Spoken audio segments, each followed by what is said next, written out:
After seeing so many nice examples in which the light pieces prevailed against the queen, it's time to go to the real business and to see some games in which the queen is actually doing the job. Actually, in most of the cases it is the queen which is slightly better than the bishop, the pawn and the rook, or the knight. Like I told you at the beginning, it is considered to be relatively, approximately equal if in the last compensation one of the sides is having a bishop, and slightly worse when having the knight.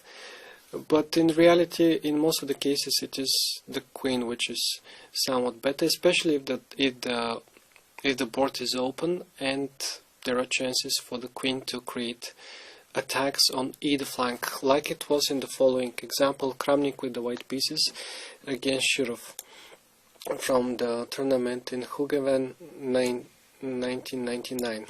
Knight f3, knight f6, c4, g6.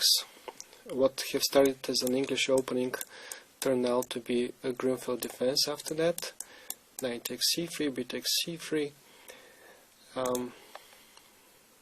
Now c5, actually c5 was played on move number 2, but okay, this is not so important. We're still in the same position. Bishop to g7, bishop b5 check, knight c6, castles, took on d4, castles, bishop b3, bishop g4. That was something that Kramnik prepared especially against Shirov in this game, and the other Greenfield specialists of that time. He took on c6 and he played rook c1, bishop takes f3, queen takes f3, and bishop takes d4. And by that time, in 1999, this position was considered to be innocuous and rather harmless for black. After the fourth sequence of moves, rook f d1, c5. Actually, Kramnik considered the move e5 to be the right one here, even though white has slightly better position after that. Rook takes c5, bishop takes e3, rook takes d8. People were usually going into this endgame, and they thought that it is good enough for black to defend it, that there is a great chance for the second player to create a fortress. Kramnik proved that this is not precisely like that, and he virtually put this line into the archives with the next move, queen c3. A very strong move which is spoiling the coordination between the black pieces, and makes it impossible for him to hold both the flanks. Now, on first sight, it seems to be a bit illogical, as rook c8 is creating a threat of bishop takes f2, and then why do we play with the queen on c3 is the logical question, but Kramnik has something on his mind. I would just add that in this situation, rook d8 has been seen later against the same Kramnik, and this was the last game in the line. It was a blitz game.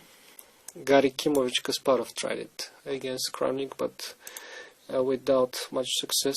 After king f1, bishop d4, queen came to c7, bishop b6, Kramnik won the pawn on e7, and rook d2 was answered with queen e8. Actually, this is the course of the game of Tashnik against Ivanchuk, but here white could have played f4 instead, and after rook f2 check, king e1, and rook takes f4. After this checks, the rook will have to step on a pin, and white is most likely winning after g4 followed by h4 and g5. I can hardly see a way for black to prevent losing his rook. On the other hand, instead of bishop d4, bishop b6 was the course of the game that I have mentioned. Kramnik against Kasparov, which continued e4, e6, a5, bishop d4. It's important to kick away the bishop from the good square on b6 from the stable position. And after rook f8 and e5, Kramnik achieved what he wanted to. He has clear edge. Then he brought the king into the center and started advancing his pawns on the king side, and he went on to win this game as well. Back to the game that is of an interest at the moment. After rook c8, Kramnik played, of course, king to f1, rook c7, and he improved just like in the game against Kasparov, he improved the a pawn. First of all, this pawn is taking away the heir from the bishop. The pawn is moving on a5, and it can even go further on a6. This might be a future queen, who knows. Should have reacted with bishop b6, because in case of bishop d6, Kramnik intended to play queen a5, and if now black tries to build a fortress like that on the dark squares, he intended to play first h4, followed by g3 and f4 and e5, not allowing the bishop to stay on a safe square, and thus spoiling the coordination between these two pieces. Okay, then bishop b6. If this is not working, bishop b6 might be working, who knows.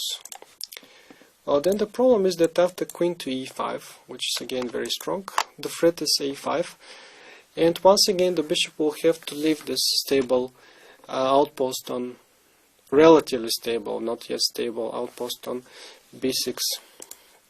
True, in order to achieve this, white is sacrificing a pawn, and black can take it even with checks like that, but more importantly, once that the bishop is chased away, usually there is no chance for the second player to save it even. Not only to keep the coordination of the black pieces, but like it is in this particular situation, the bishop is lost, as bishop d8 would be answered queen b8. Should have played instead of rook c1, rook c2, and now we have a5. White is not distracted by the pawn on f2. For him it is important to spoil the coordination. That's a very nice move, very beautiful and precise one. Now in case of bishop takes b2, we see the queen power. The queen is not taking the pawn on a7, but it is giving a check, and makes use of the fact that the coordination can be spoiled to win at least the bishop, as the rook. The only square to defend the bishop is d2, but then we have queen c3 check, and one of the pieces is lost. While if instead of if bishop takes f2, if bishop c7, this time white can take on e7, as the pawn on a5 is untouchable due to another double threat check and check on e5. Once again we have the double check, the double attack idea.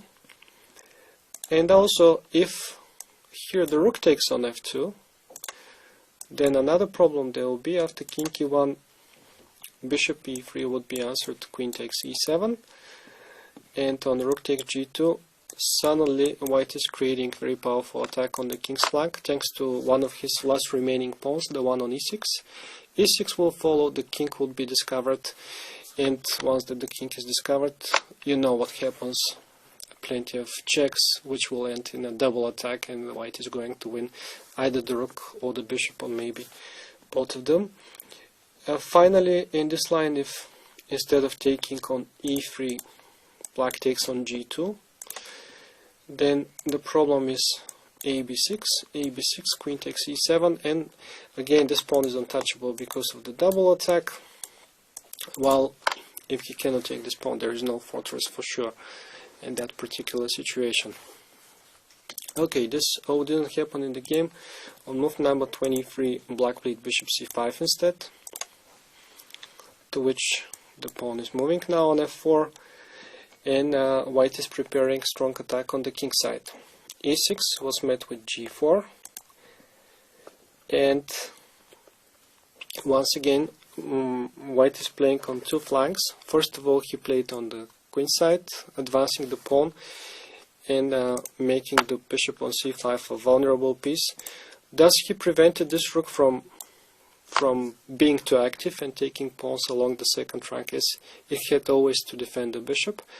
And now he's moving on the other side and he's searching the second weakness. The second weakness is going to be the king on g8. Rook c4, queen c7 using the pin, and in case of king g7, now he intends to go g5, and after that to improve the king. While h6, which was played in the game, was answered with f5, and little by little white is approaching the enemy king. Gf5, g takes f5, e takes f5, e takes f5. Black's defense is already impossible. In the game he tried f6. This is obviously weakening the king, but what else can he do? If he goes rook c2, then f6 would be the answer, and this check would be replied with king e1. There is no fortress after rook takes, queen takes, as in case of a6. White is first of all going to improve his pieces, his pawns on the king side, his king as well. So the king is moving further. King g8, king f4, king g7. There is nothing that black can do. He is hoping that this is a fortress, but most likely it is not.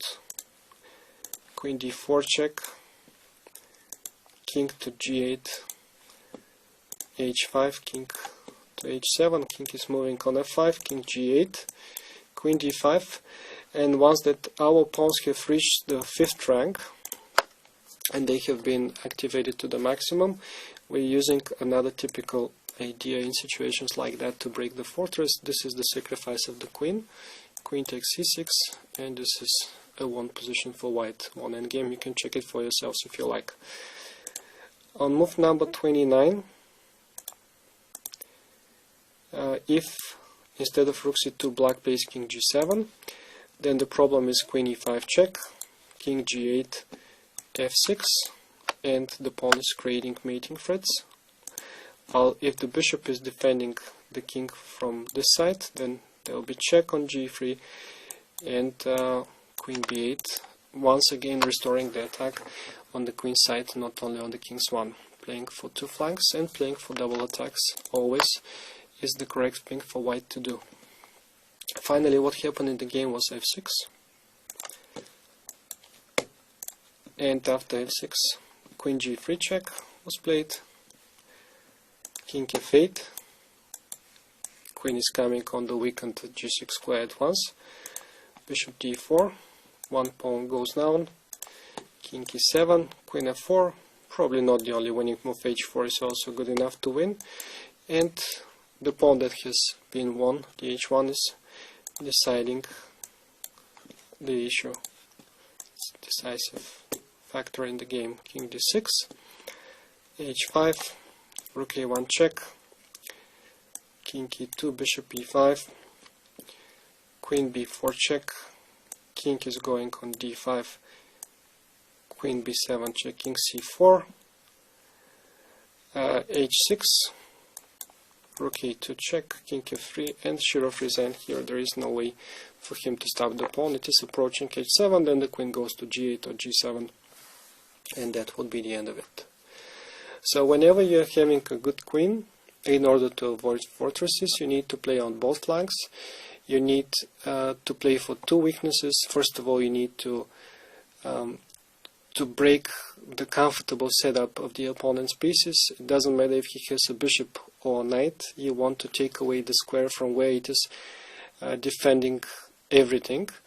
And after that, you start to play first on one side, then on the other, but you're trying to combine the things in order to open the king and to start creating successful double attacks. This is the main idea for the player with the queen.